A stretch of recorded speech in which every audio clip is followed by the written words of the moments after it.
Kumusta na po kayo ngayon? I'm feeling a bit anxious lang po as of this moment.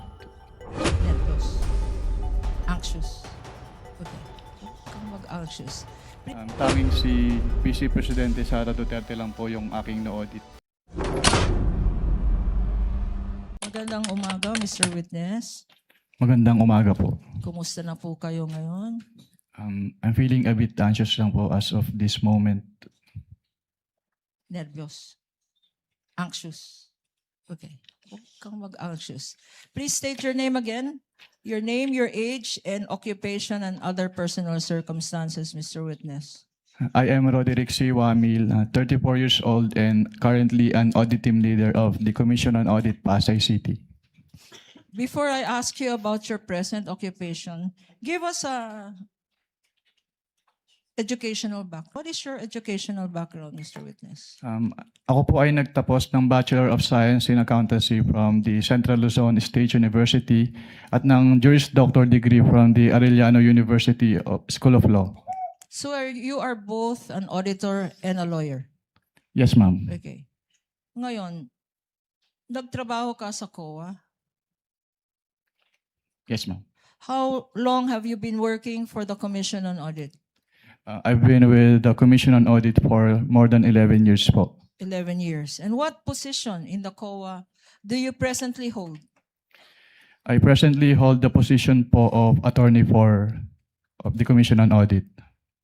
Ano yung attorney for?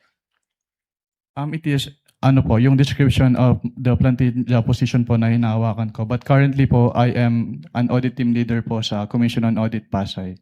Okay. Before you were assigned to the Commission on Audit Pasay, what was your previous position with the COA? Before my assignment po sa Commission on Audit Pasay, I was previously assigned as a state auditor po of the Intelligence and Confidential Fund Audit Office of the COA. Itong COA ICFAO. ICFAO? Yes, ma'am. Could you give us a background? Ano itong COA ICFAO? Ang COA ICFAO po ay yung office under the Office of the Chairperson in charge with the conduct of the post-audit po ng liquidation of the confidential fund and intelligence fund of the various government agencies, which include the national government agencies, the government-owned or controlled corporations, and the local government units po. Okay. Na-mention mo ang intelligence at confidential funds. For our understanding, para maintindihan namin ngayon, ano ang intelligence funds at ano ang confidential funds?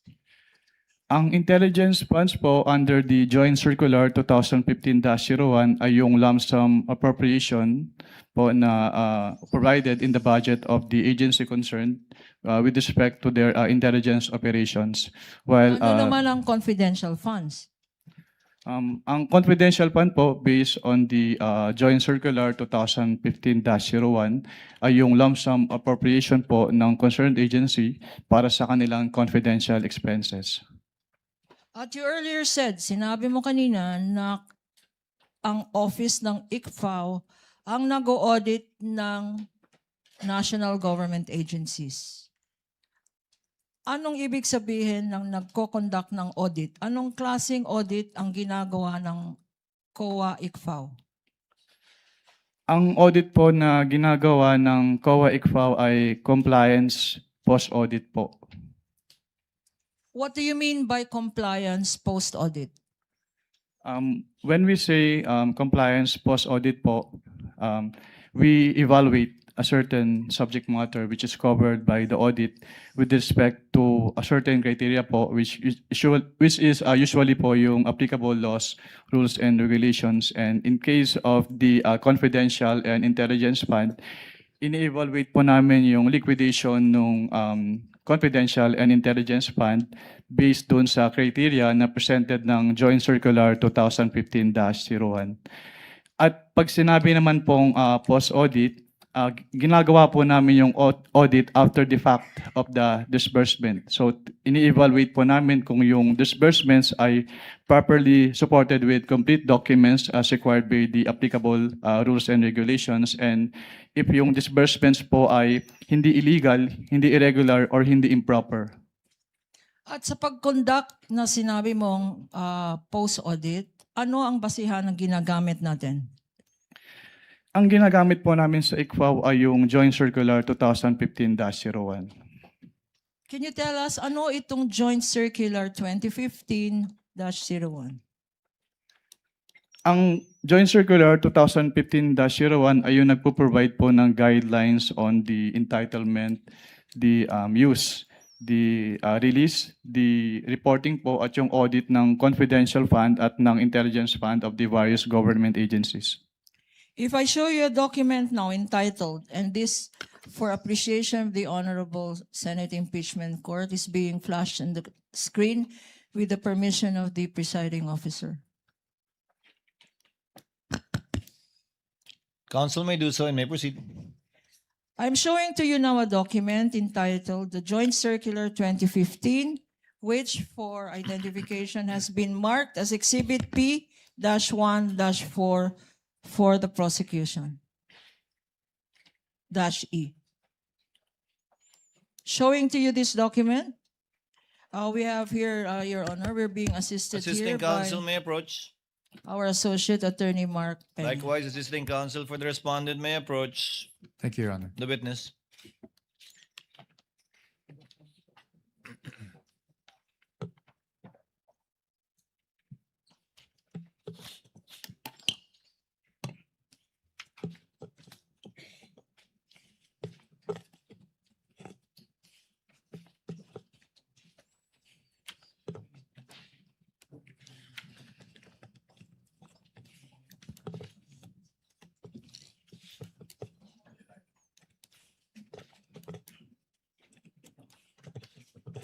Nasabi na niya.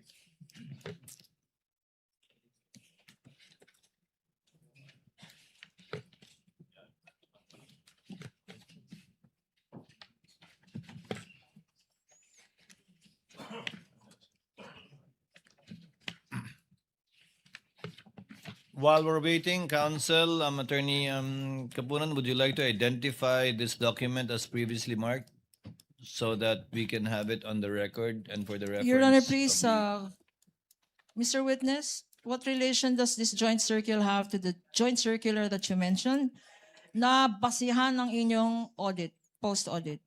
Ito po yung same Joint Circular po na basehan po ng aming audit sa ICFAO. Okay. Bakit tinatawag ito na joint circular? Tinatawag po itong Joint Circular dahil ito po ay resulta ng joint efforts ng Commission on Audit, ng Department of Interior and Local Government, ng Department of the Budget and Management, ng Department of the National Defense at ng Governance Commission for GOCCs. So ito ay 5 government agencies, tama? And since when naging basihan ito ng mga post-audit ng national government agencies? Naging basehan po ito ng audit ng ICFAO sa confidential and intelligence funds ng various government agencies noong January 8, 2015 rather, nung na-approve po ito. Mr. Witness, ikaw ay familiar sa joint circular na to. Yes, ma'am. Okay, if I show you Section 4.8, being flashed on the screen, Your Honors, with the permission of the presiding justice. Sa Section 4.8 na nakikita natin sa screen, ano-ano, what kind of confidential expenses can be incurred using confidential funds? Under item 4.8 po of the Joint Circular 2015-01, the confidential fund shall be used only for the following confidential expenses. Una po, yung purchase of information necessary for the formulation and implementation Ano pa? Dahan-dahan natin. Unang-una, 4.8. Anong una? Ang una po ay yung purchase of information necessary for the formulation and implementation of program, activities, and projects relevant to the national security and peace and order. Being flashed on the screen, Your Honor, is the pertinent provision cited.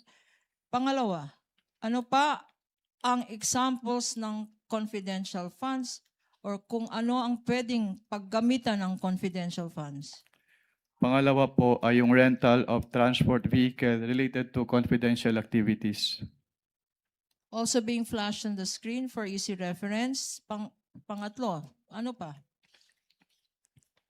Pangatlo po, yung rentals and the incidental expenses related to the maintenance of safe houses. What else, Mr. Witness?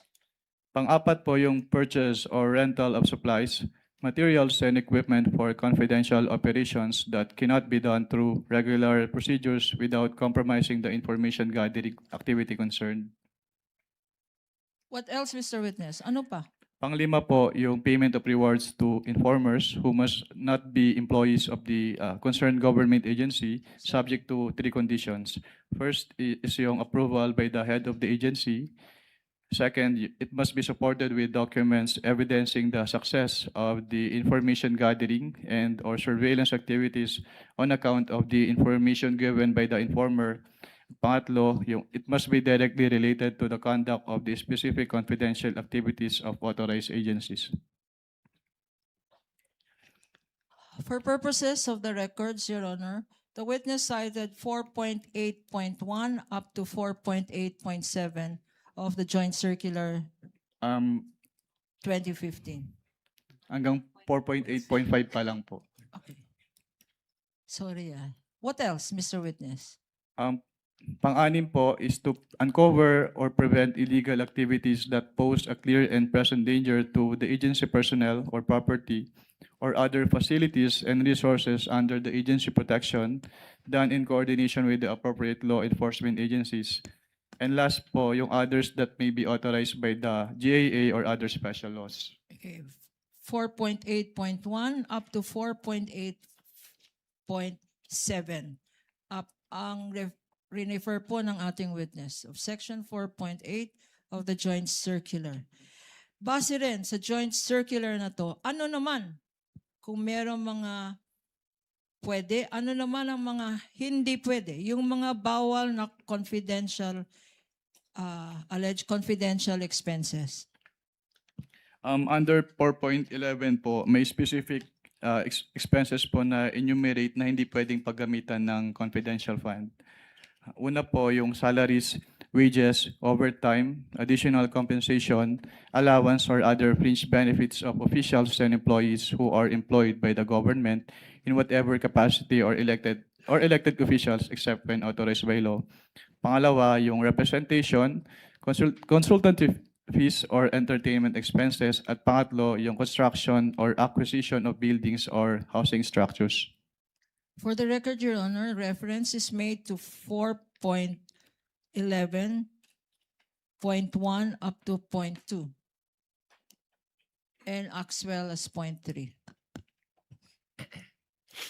Mr. Witness, sa pag-interpret, when you interpret these regulations and this joint circular and sections that you mentioned,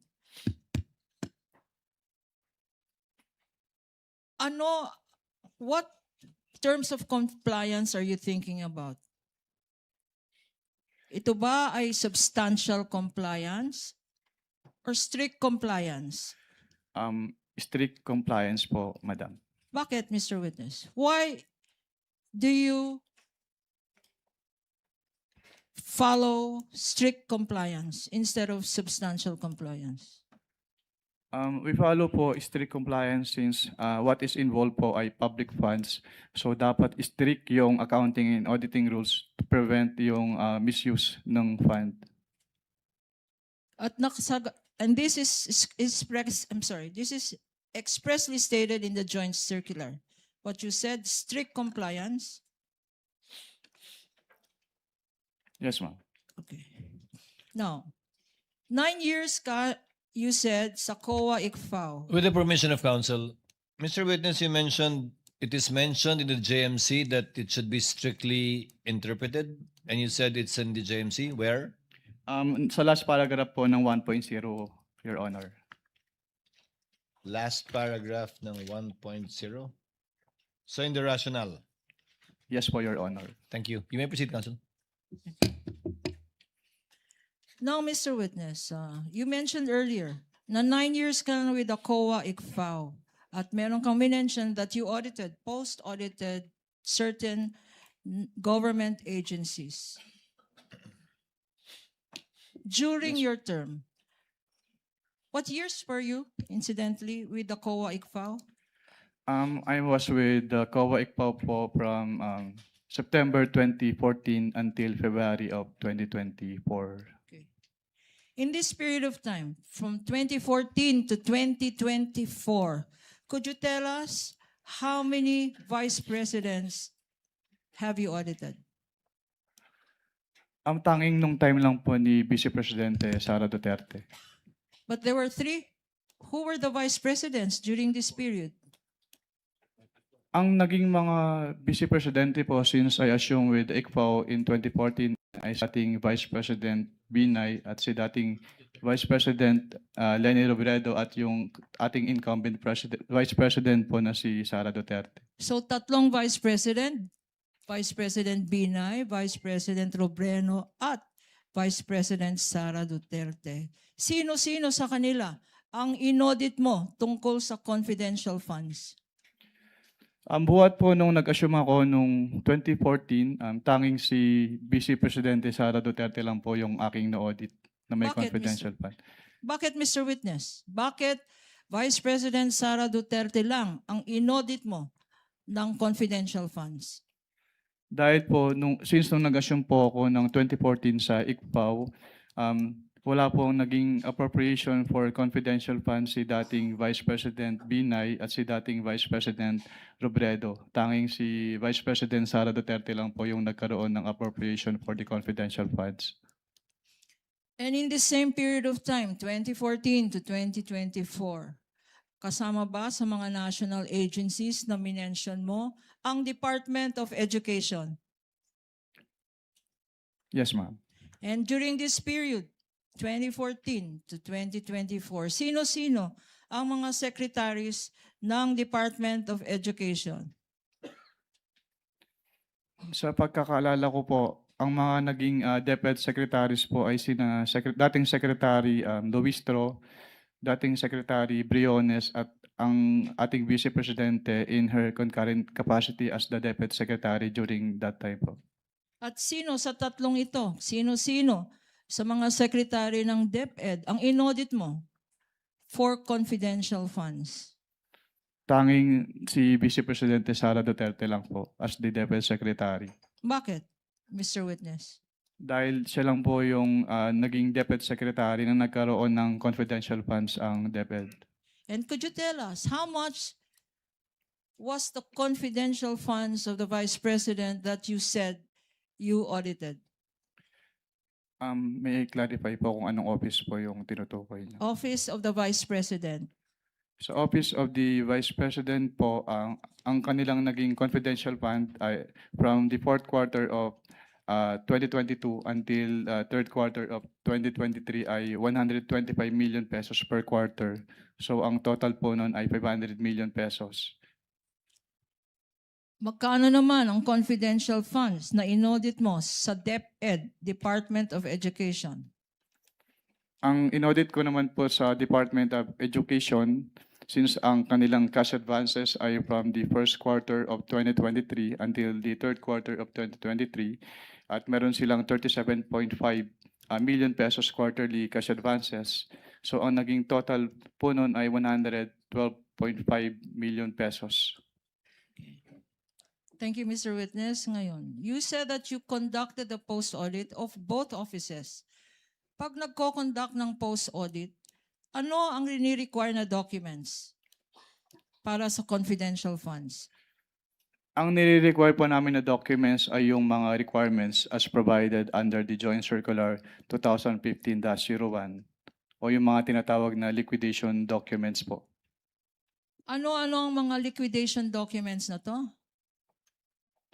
Based on the Joint Circular po, yung mga liquidation documents na yun ay yung kanilang liquidation reports yung disbursement voucher na ginamit nila, yung land bank checks, yung obligation request, yung kanilang physical and financial plan, yung kanilang accomplishment reports po, and yung proof of submission noon to the Office of the President, the Senate President, and the Speaker of the House, yung certification of the accountable officers on the utilization of the confidential fund, yung designation po nung special disbursing officer kapag hindi si head of agency yung magiging disbursing officer, yung fidelity bond ng accountable officers at yung kanilang specimen signatures po. Okay. Your Honor, please, these liquidation documents submitted by the Office of the Vice President and the DepEd are among the stipulated documents of the counsel for the respondent, Your Honor. But for easy reference, may we also ask permission to flash them on the screen for the better appreciation of the senator judges. And I Counsel? ask, I'm sorry. Please proceed. And may I ask Attorney Peña to please show these documents to our witness for purposes of comparison. Assisting counsel may approach the witness. Likewise, the respondent, assisting counsel for the respondent. Thank you. If they so wish, this is for the information of the senator judges, given that the documents stipulated earlier were merely enumerated so that the senator judges may be appraised of the documents that have already been admitted to and stipulated to by both parties. Counsel may proceed. Thank you, Your Honor. Since stipulated, there's no need really to compare. But I am showing now to you, and this is being flashed on the screen with the kind permission of presiding judge, a copy of a fiscal financial plan approved on December 13, 2022, marked as Exhibit P-1-14 for the prosecution. And likewise, for the record, on the part of the defense, marked as D-1-23-OVP. That's Yes, correct, sir. Your Honor. Yes, Your Honor. Will the witness please respond? Okay. Sa bottom portion, give me a look. Sa bottom portion,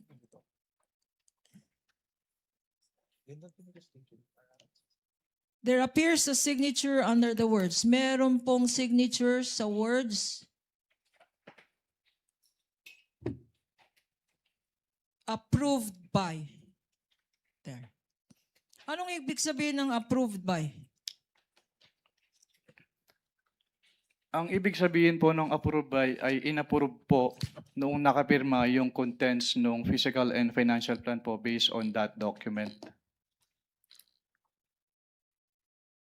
Okay. At sinabi mo, approved by ay inapprove. Kung sino man ang nakalagay na signature dyan. Kaninong signature naman ang nasa bottom portion ng ating Exhibit -1-14?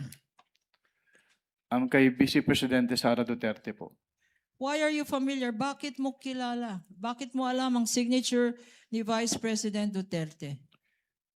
Dahil among their submissions po ay yung kanilang specimen signatures at kasama po doon yung specimen signature po ni Vice President.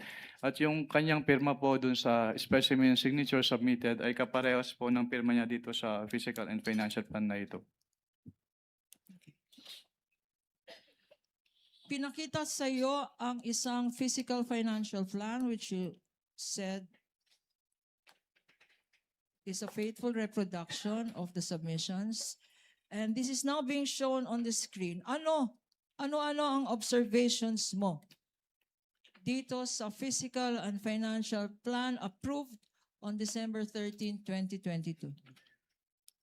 Hindi po siya compliant to the joint circular dahil yung first column, which is the programs, activities and projects, hindi po in-indicate nung OBP yung kanilang specific confidential activities na kanilang paggagamitan ng confidential fund as required under item 4.2 of the joint circular.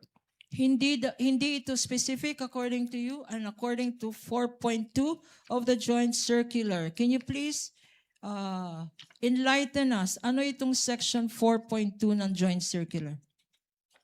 Under item 4.2 po ng joint circular, all requests or allocations for CF must be supported with a physical and financial plan, which must indicate the proposed amount allocated for each program and activity dahil ito po yung magiging basis for the disbursement ng kanilang confidential fund.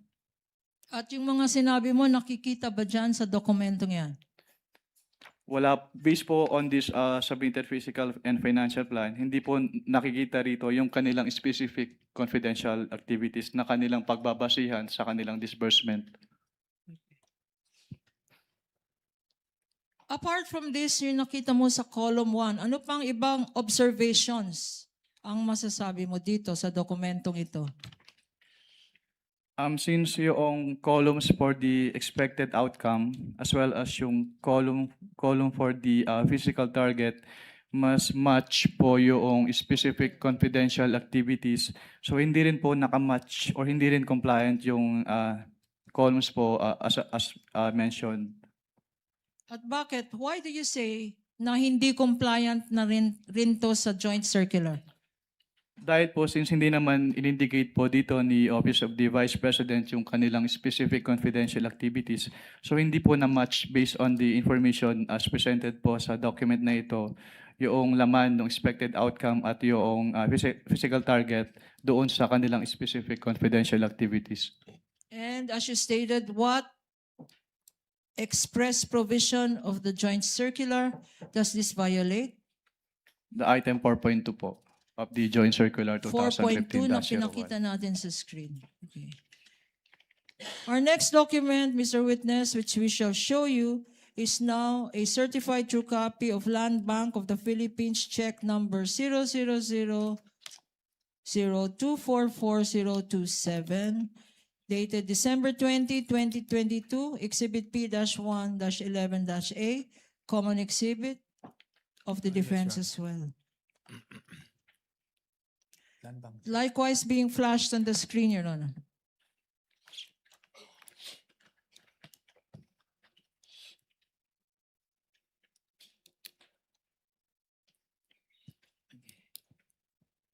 Mr. Witness, what is the significance? Ano ang significance ng check na pinapakita na to in relation to your audit of the Office of the Vice President's confidential funds? Ang significance po ng cheque ay ito po yung proof na pwede na nilang i-withdraw yung kanilang cash advance. Okay. Na pwedeng i-withdraw na yung cash advance. Ngayon naman, punta tayo sa another document. I will show you now a disbursement voucher dated December 20, 2022. Again, common exhibit. For the prosecution, this is Exhibit P-1-10-A. For the period December 20, 2022.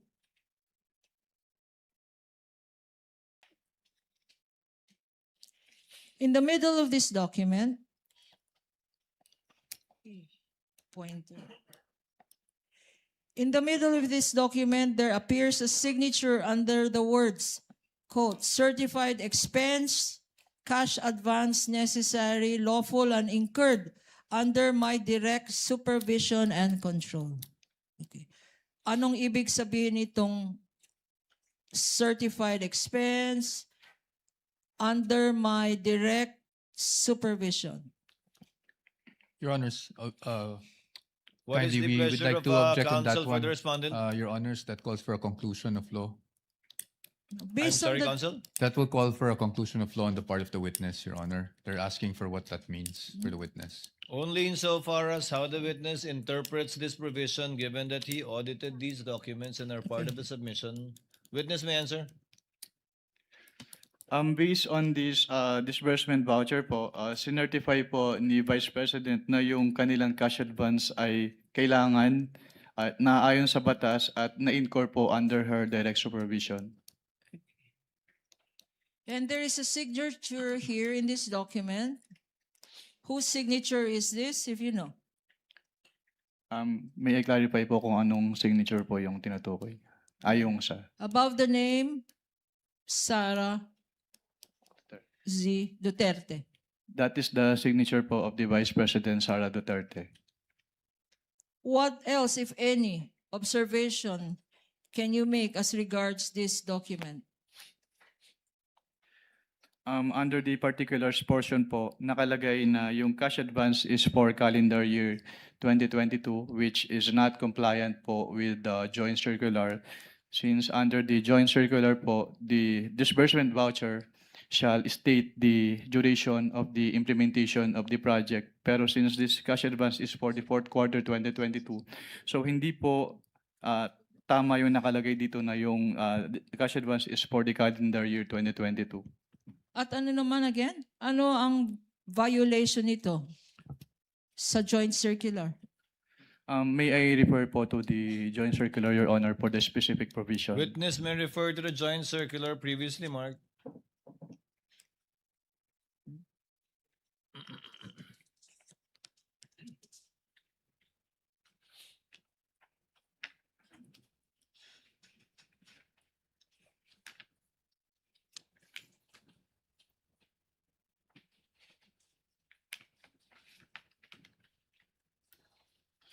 The specific provision po is the second sentence po ng item 6.1.5 of the joint circular 2015-01. Being flashed on the screen, Your Honor, presiding officer, with your kind permission. You may do so, Counsel.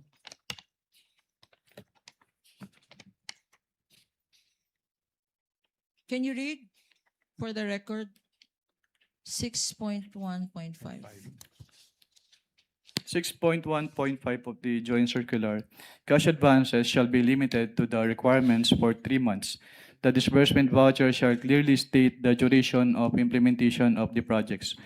If the implementation of the project will extend to more than 3 months, additional amount may be granted only after the liquidation of the previous cash advance. If on the other hand, cash advances are drawn monthly, liquidation shall be done monthly. Cash advances shall be granted only upon the certification of the agency accountant stamped or printed on the disbursement voucher that previous cash advance for the same purpose, project, or activity given to the SDO requesting cash advance has been liquidated and proper accounting thereof was made in accordance with this joint circular. Okay. Ngayon naman, I will show you, kasi liquidation ang pinag-uusapan. I will show you a liquidation report dated January 10, 2023. Again, common exhibit. This is prosecution's exhibit P-1-9-A. A liquidation report dated January 10, 2023. In the middle of this document, by the bottom, there appears a signature under the words, certified purpose of travel cash advance duly accomplished. Mr. Witness. And this certification, Counsel, just to correct you, certified purpose of cash advance duly accomplished. There's no word travel. yes, Your Honor. Do you confirm, Counsel? You may Yes, proceed. Your Honor. Certified purpose of travel cash advance Of cash advance. of cash advance duly accomplished. Yes. You may Thank you proceed, for Counsel. thank you for the correction, Your Honor. What does this mean in terms of your audit? This means po na sinertify po ni Vice President na yung layunin ng cash advance ay kanilang na-accomplish. And you said the Vice President, whose signature is that? That is the signature po of the Vice President Sara Duterte.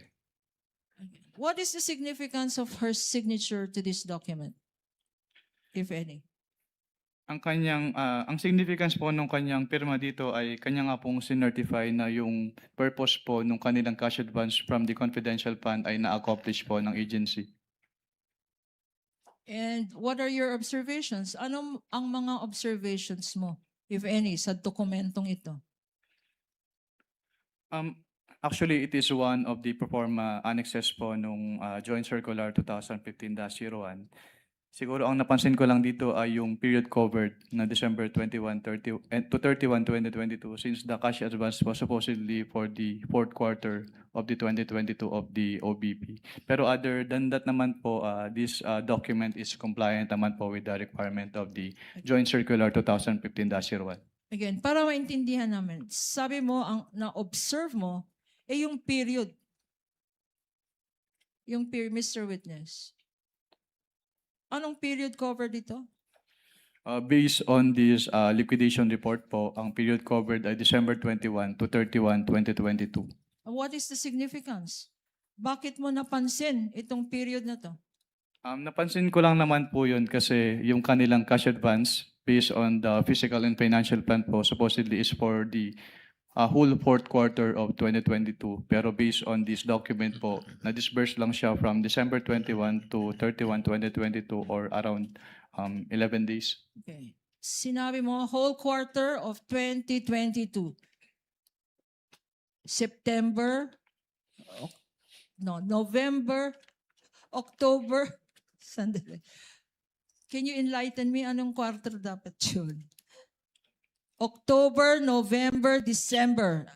Ang Yes. sinasabi mong 3 quarters. 3 months 3 po. months, 3 months for the fourth quarter. Tama? Yes, ma'am. 3 months for the fourth quarter, pero sabi mo ang ginastos na funds. Magkano ang ginastos na funds? Based on the documents po submitted, 125 million pesos po. In these 3 quarters? 3 months? Based on the document po, it was supposed to be spent for the fourth quarter of 2022. So 3 months po, supposedly. Based on Bakit their physical. supposedly, Mr. Witness? Dahil yun po yung supposed coverage ng kanilang cash advance for their confidential activities. At sinabi mo kanina, 11 days ito ginastos. Tama? Based on the document, yes, ma'am. Okay. Now, I'm showing to you now another document which is an accomplishment report previously marked as Prosecution's Exhibit P-107-A-I. Again, stipulated document. Common document with the defense.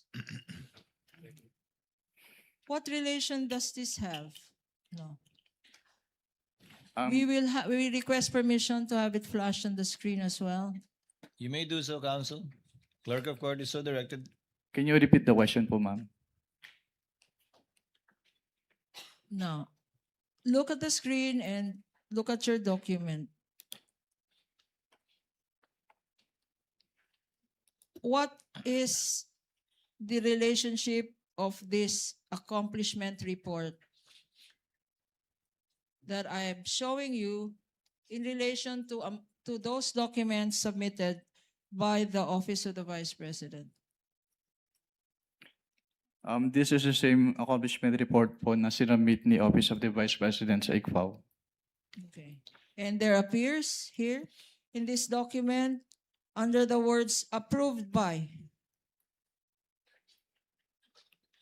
Whose signature is this? It is the signature po of the Vice President Sara Duterte. And the annotation approved by, in terms of your audit, what does this signify, if any? It signifies po that the signatory or the Vice President approved the contents of this accomplishment report. Now, in relation to this particular document, what observations, ano-ano ang napansin mo sa dokumentong ito? Napansin ko po na hindi po in-enumerate ng Office of the Vice President yung kanilang specific confidential activities na kanilang ginawa. Kailangan bang enumerate yan? Mga Yes, ma'am. activities na yan? Dahil- Bakit, Mr. Witness? Doon po kasi namin tinitignan sa audit ng ICFAO kung yung kanilang confidential expenses or activities ay compliant doon sa item 4.8 ng Joint Circular 2015-01 para malaman po namin kung yung kanilang expenses ay among the allowable expenses as provided under the Joint Circular 2015-01. So what basis did you have to determine if these were allowable expenses kung wala naman dokumento? Katulad nga po nung sinabi ko, ang basis namin to determine if allowable expenses ay yung item 4.8 of the Joint Circular 2015-01. Now, I'm now showing to you a certified copy of the Office of the Vice President certification dated January 10, 2022, notarized on January 16, 2023. Prosecution's Exhibit P-1.6-A, likewise a common exhibit with the defense previously stipulated, being flashed on the screen with the kind permission of this court. Counsel may do so.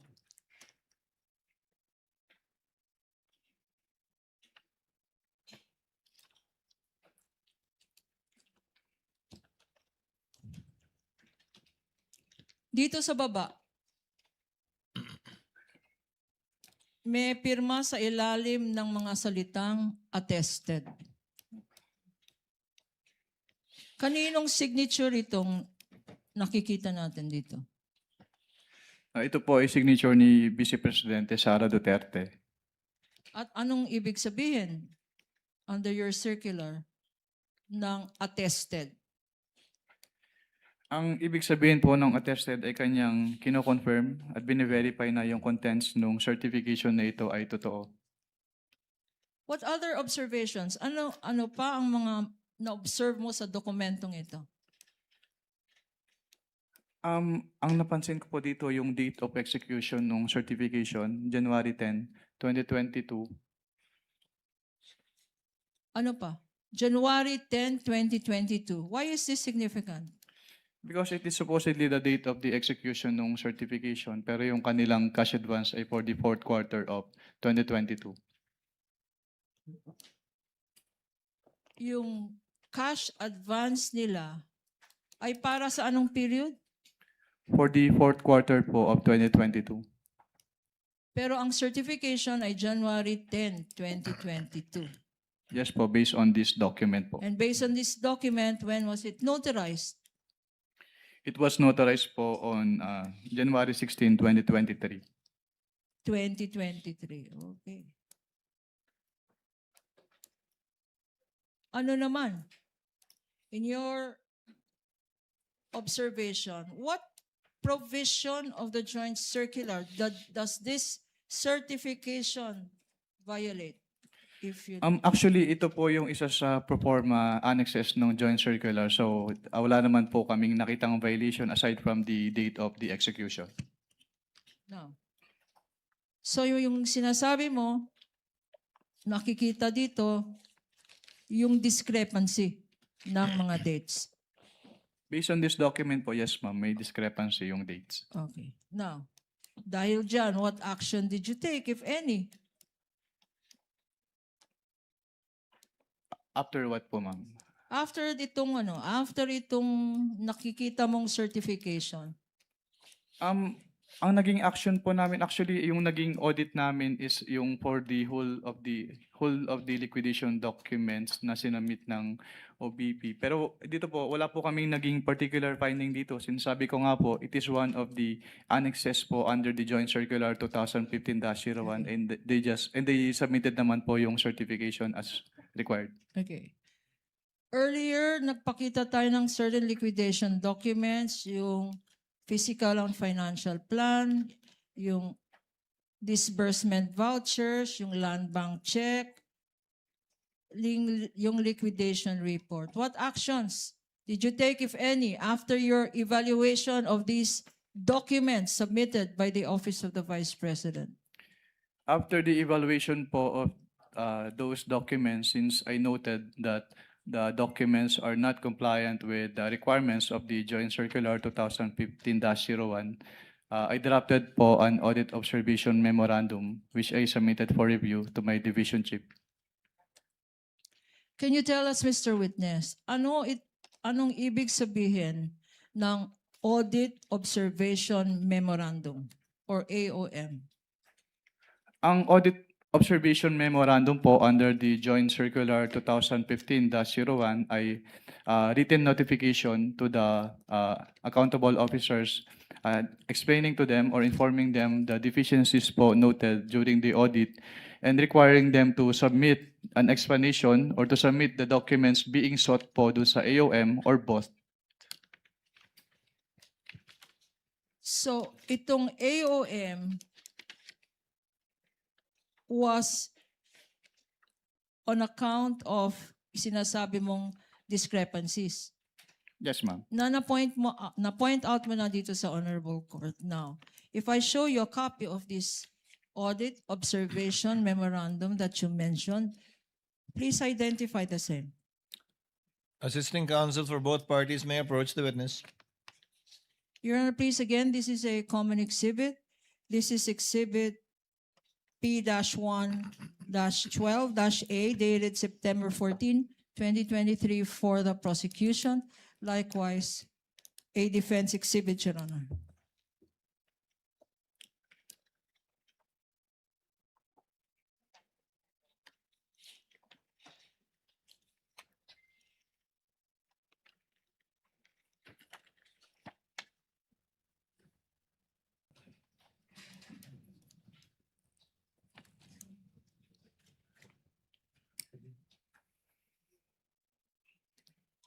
For the record, the witness is is examining an audit observation memorandum dated September 14, 2023, covering the period December 21 to 31, 2022, or an 11-day period.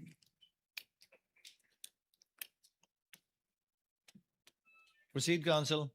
Can you tell us, Mr. Witness, what were your findings, if any, in relation to the audit of the Office of the Vice President's fourth quarter confidential funds liquidation? Yung audit po ng confidential fund ng fourth quarter of 2022 of the OBP disclosed that, una, yung kanilang physical and financial plan ay hindi compliant dun sa requirements ng Joint Circular 2015-01 dahil hindi po in-indicate ng OBP yung kanilang specific confidential activities na paggagabitan nila ng kanilang cash advance. So una, hindi compliant ang physical and financial plan ng Office of the Vice President. Opo. And under the same item din po, yung kanilang accomplishment report ay hindi rin compliant dahil hindi rin po naka-indicate doon yung kanilang specific confidential activities na pinagamitan nila ng kanilang cash advance. Your Honor, for easy reference, we are flashing these particular portions of the document being referred to by the witness. Ano pa, Mr. Witness? Pangalawa po, hindi po sinubmit ng Office of the Vice President yung kanilang documentary evidence of payments as required under item 4.12 of the Joint Circular 2015-01. Can you remind us, ano-ano itong mga dokumento na dapat sinubmit ng Office of the Vice President to liquidate for confidential funds? Under the Joint Circular 2015-01, yung documents po na dapat isubmit ng agencies concerned po ay una yung kanilang liquidation report as proof of the liquidation. Pangalawa ay yung kanilang mga documents na ginamit nila sa grant ng cash advance which include the disbursement voucher, yung cheque, yung obligation request, yung physical and financial plan, at yung kasama din po yung accomplishment report ng agency, quarterly accomplishment report at yung proof of submission to the Office of the President, the Senate President, and the Speaker of the House, yung certification po ng accountable officer on the utilization of the confidential fund, yung designation ng special disbursing officer in case the head of the agency ay hindi po yung SDO, yung specimen signatures po noong signatories ng documents, yung fidelity bond po, yung certification from the agency accountant na walang unliquidated cash advances, yung SDO, at yun po. At sinabi mo earlier, na Pati rin itong, po pala yung documentary evidence of payments. so these are the documentary evidence required. Sinabi mo earlier in your testimony that there were discrepancies and insufficiencies in this document submitted. Yes, ma'am. Ano pa ang observation mo, Mr. Witness? Yung pangatlo po, yung disbursement voucher po ay yung approval portion ng disbursement voucher ay actually yung katulad nga po nung nasabi ko kanina, yung disbursement voucher, ang nakalagay na period covered ay calendar year 2022, which is inconsistent with the fiscal and financial plan dahil ang naka-indicate po doon sa fiscal and financial plan, yung cash advance ay for the fourth quarter of 2022. Okay. Ano pa? Meron pa ba? Yun lang po, ma'am. Merong mga sanyamit rin sa yung mga acknowledgement receipts. Mr. Witness? Pwedeng pa ulit po ng tanong. Wala pa. Sa quarter na to, wala pa. Okay. Ngayon, in the last page of this document, there appears a signature on top of the name Nilda Plaras. Who is this Nilda Plaras, if you know? Si Assistant Commissioner Nilda Plaras po yung head of the ICFAO during this time po. And how do you know that this is her signature? I saw her sign other documents and her signature on those documents is the same po with her signature in this AOM. Pagkatapos na issue ng COA ICFAO ng office mo, itong Audit Observation Memorandum, what happened next, if any?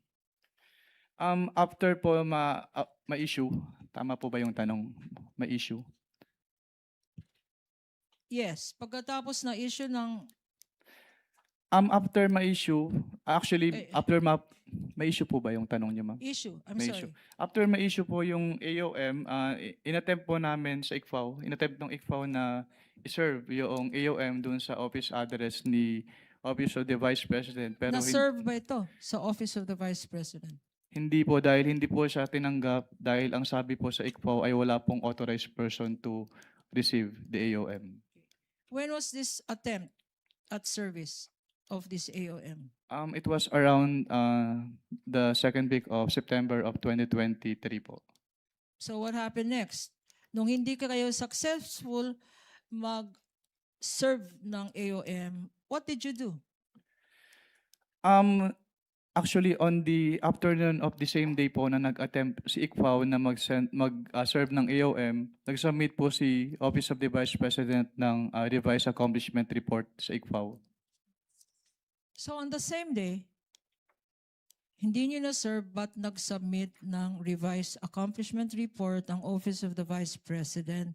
If shown to you a copy of this accomplishment report, Prosecution's Exhibit P-1-17-A. Assisting counsels may approach of both parties. Also stipulated by the defense. A common document.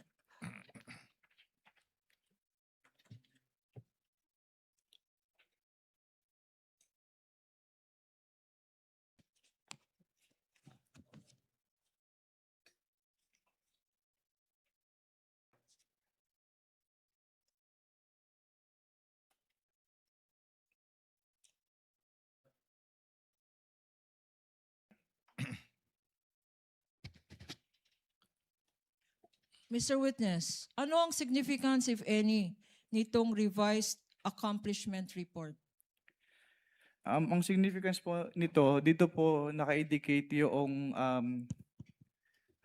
specific confidential activities po na pinagamitan ng cash advance ng OBP. So, as compared po doon sa kanilang initial accomplishment report na sinubmit, wala po doon naka-indicate na specific confidential activities. Can you tell us ano ang observation mo dito sa mga linista ni Vice President sa kanyang alleged activities to justify her confidential expenditures? Based on this document po, some of the line items as presented po na confidential expenses ay hindi among the allowable expenses under item 4.8 of the joint circular. Okay. At yung items po na yun, Ano-ano ang mga items na yon? yung letter E po, yung provision of medical and food aid for 40 million pesos at yung payment of incentives or traveling relative to confidential operations na 10 million pesos. Okay. Isa-isahin natin. Ano? Sinabi mo na ang hindi pwede dyan yung Letter E and letter F po. letter D E, letter E po. E. E, and letter F. What item is this and how much? Yung letter E po, yung provision of medical and food aid na 40 million pesos at yung letter F na payment of incentives or traveling relative to the confidential operations na 10 million pesos. Bakit hindi allowed ang medical expense for 40 million? Dahil yung hindi po siya kasama dun sa enumeration nung item 4.8 at yung enumeration po na yon ay exclusive. Yun lang po yung Exclusive. allowable confidential expenses based on the Joint Circular 2015-01. What do you mean when you say the enumeration in the circular is exclusive? Anong ibig sabihin ng exclusive? Kapag sinabi pong exclusive, ay doon lang pwedeng gamitin. So other than those enumerated po, ay hindi na po siya allowed as confidential expenses. So 40 million na gamot, hindi allowed. Ano pa nakita mo dyan? Yung item B po, yung payment of reward, kasi aside from this accomplishment report, hindi po sila nag-submit noong any document evidencing the success of the information gathering or surveillance activities on account of the information given by the informer as required po under item 4.8.5 of the Joint Circular 2015-01. So sa particular item na yan, yung payment of rewards, you are saying, our understanding is, hindi sapat na magsabi lang ng pangalan, kailangan under the circular again? Ang sinasabi po ng circular ay dapat mag-submit sila ng document supporting the payment of reward na nag-evidence ng successful surveillance activity or information gathering on account of the information given by the informer. So kung may payment of reward, dapat may supporting document na nagpapatunay na successful ang result ng activity na yan, yung information gathering. Ang tanong sa'yo, Mr. Witness, meron bang mga dokumentong sinubmit to show the success of that surveillance? As of the time po na sinamit itong revised accomplishment report na ito, wala na po silang ibang sinamit na document evidencing the success of the information gathering or surveillance activities. We now go to anything else. Mr. Witness, what happened? Nung sinubmit ba ng Vice President yung sinasabi mong revised accomplishment report, rinevise mo rin, nyo rin ang findings nyo sa audit observation memorandum? Objection, Your Honor, leading. With the permission of the, objection is sustained.